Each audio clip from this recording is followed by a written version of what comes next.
What is up, everyone? JD here. I hope you're all doing well today. I am going to be doing the disassembly and a slight mod to the Sitivien ST149. Let's get into it.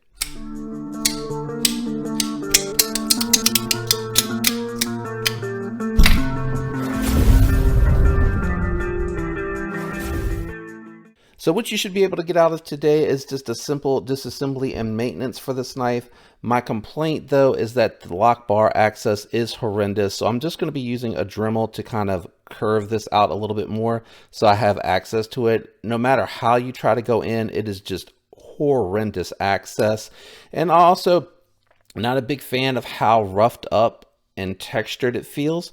So I'm just going to take a little bit of oil and 1000 grit sandpaper and just knock it down to make it a little smoother around the edges. I like the way it feels right here, but I'm just going to hit up those edges and knock those down a little bit as well. So that's everything that I'm going to be covering in today's video. You should definitely get yourself a set of Weehaw bits. Love them. In case you need the spelling, Weehaw. I also recommend Hops Gun Oil. I have that down linked below. And if you need it, there's a little bit of thread locker linked down there below. Let's go ahead and get started. I have a feeling if this is a captive pivot, I'm going to have to disassemble it. Is it spinning on both sides? I'm trying to feel.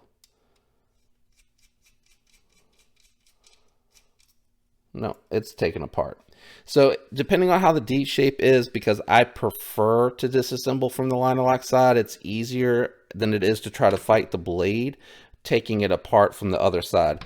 Also, because I'm going to be working on the scales, I'm going to need to take this all apart anyway. So we're just going to completely break it down. I'll show you if we're able to flip the pivot for disassembly in case you do understand why I find that it is a little bit easier to disassemble from the lock bar side. So as you can see, you have hidden hardware under here. All that is T6. We're going to grab our T6 here and just complete the disassembly from this side. Did I grab the T8? Grab the T6. Oh, that was loose. That's not a good sign. I'm going to put all the right-handed hardware to my right, all the left-hand hardware to the left. Not that it should make any difference whatsoever. That's more just my OCD kicking in. You can go ahead and remove the scale. We have this one ready to go for the sanding. I will show that process. This is definitely tight in there, so you're not going to be able to get that out. It is looking like those are steel bearings. One moment, I'll be right back. What I'd recommend if you don't want steel bearings on your knife, I'm surprised they're not ceramic. You can tell they're steel by how shiny they are. I would recommend, even if you have leftover cheap ones, and I might do that anyway because I have a bunch of Chinese ones that I think will fit. So I'm really not looking to put skiffs on this, but because I have so many factory bearings that have ceramic, and I really just like the ceramic because they're rust resistant. I'm just trying to see what knife I know that I'm not going to ever put back. I'll probably take the ones, sorry, you do not have to remove this the rest of the way. You don't need anything there, and everything's tuned really well. So what I'm going to do is leave this here, and I will cut over to where I'm going to show you how I'm going to fix this access, because I'm going to have to reinstall this screw here just to keep it in place a little bit so it's not sliding around on me. I can hear my dog's dog feeder. Oh no, that's the short one. Hold on, I need this one, I think. Nope, that's not it either. Is it this one? I don't think the long one. It can't be the long one. Is it the long one? Where is the opening? Yeah, it is the long one. Okay. We'll do that.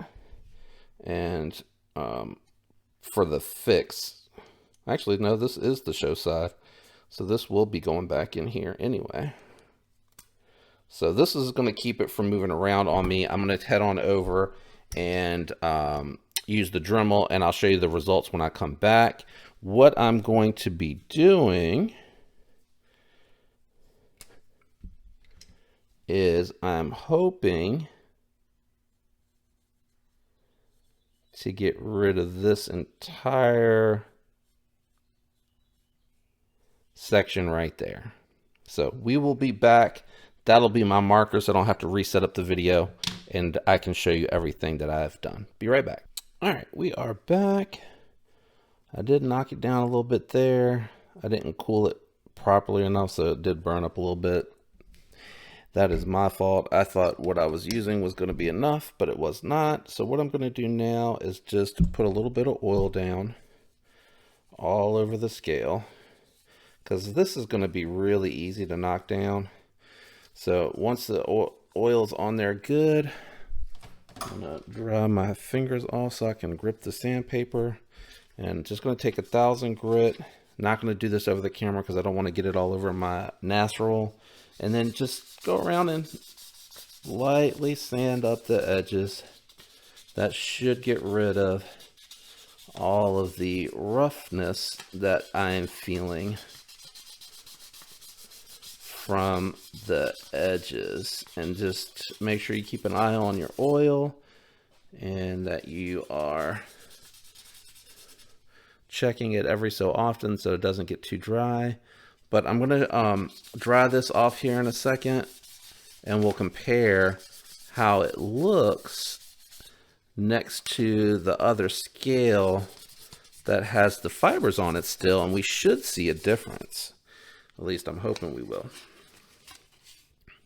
because I feel like we already are. And again, I'm just by hand, just knocking it down. And probably just touch that up in there a little bit too so it looks good. All right, so let's dry it off. Let's just see where we're at. Okay.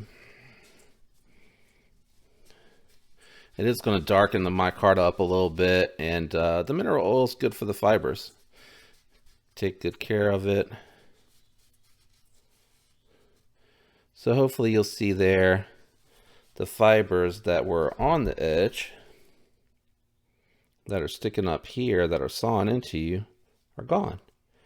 And that's a nice way to finish up your micarta so that it looks nice. So I'm going to do the same thing here. I'll show it to you so you can see how it just sticks up, and that's really rough.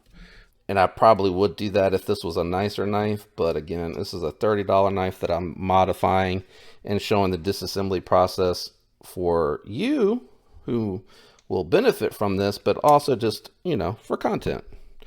All right, holy cow, what a ordeal. So I am going to put the open side because it acts like a bowl. Oops, that catches the lube, so that you guys can see me putting the lube on here. And then just going to roll it in there, put it open side down so that the smooth side faces the blade. I'm going to just take a little bit of lube and lubricate the pivot. Then I will install my stop pin, because that is easier to do with the blade off the knife. And we will install the blade. Gonna go ahead and put a drop right there in front. Same thing with this side, except the cup side is going to face you. All right. Whew. So hopefully it makes sense now why I had to install the scale. You got to put the liner down first. I did not do anything to tune this. I just left it as is. I felt like it was pretty good factory tune, to be honest with you. And then these little short screws are going to be the one that you put back in place here so that you can install your scales. And then once we install the scales, I'm going to check the centering real quick. That's the only disadvantage to this type system, is if for any reason it doesn't want to center, okay, it can be a pain in the ass to try to center up. So everything tightened up nicely, and not going to be able to do it that way. So I wasn't thinking. Ooh, yeah, the detail on that is nice. Gonna have to install it and hope that it's centered. You might be able to do a little bit of centering from the pivot, but it's not gonna be very easy. So go ahead and install your show side scale. Is that dirt? Yeah. All right, there's the hole. Come on, baby. We're at the home stretch. I'm ready to call it a night. Call it a night. Once we install the pivot, I'm assuming, hoping, it already feels smoother, by the way, than it did disassembled. Okay. It is not catching. Let's try again. It's a nice size pivot bolt, but not catching. And why aren't we catching? Okay. All right, sorry about that. I didn't realize when I was reinstalling this that I had not lined this up and there was gap there. You can see everything's nice and tight now. Oddly enough, installing the new bearings, because it was not centered before, has centered it up. And now I have great access to that lock bar. Really happy with that. The scales feel 100 times better. Nice and smooth now. Great, I mean, not great, but now I have good access, pass-through access to that lock bar. And because these are such thick, chunky scales, it did not impact the ergos at all. And again, softening up the edges has really improved this a lot. I'm locked up solid, no side-to-side play, no up and down play. Hold on. $30. Those little bit of modifications there really helped. And you know, 600 grit isn't the best, but there's no hot spots here at all. When you're holding it, it looks good enough. It functions well enough if that's an issue for you. Hopefully this has helped you. I guess I can reinstall the pocket clip. If you enjoyed the video, feel free to leave a like. It really does help the channel and I appreciate it. Comment down below what you think about the mods to the knife, increasing the lock bar access and improving the ergos by knocking down those fibers on the edges. Really softened it up a bunch. And we had some extra bearings around here that were ceramic that we were able to throw in here to go along with that stainlessness that you're getting from 14C28N. I love you guys. I appreciate you tuning in and all the support. I hope you have a fantastic week. Until next time, peace.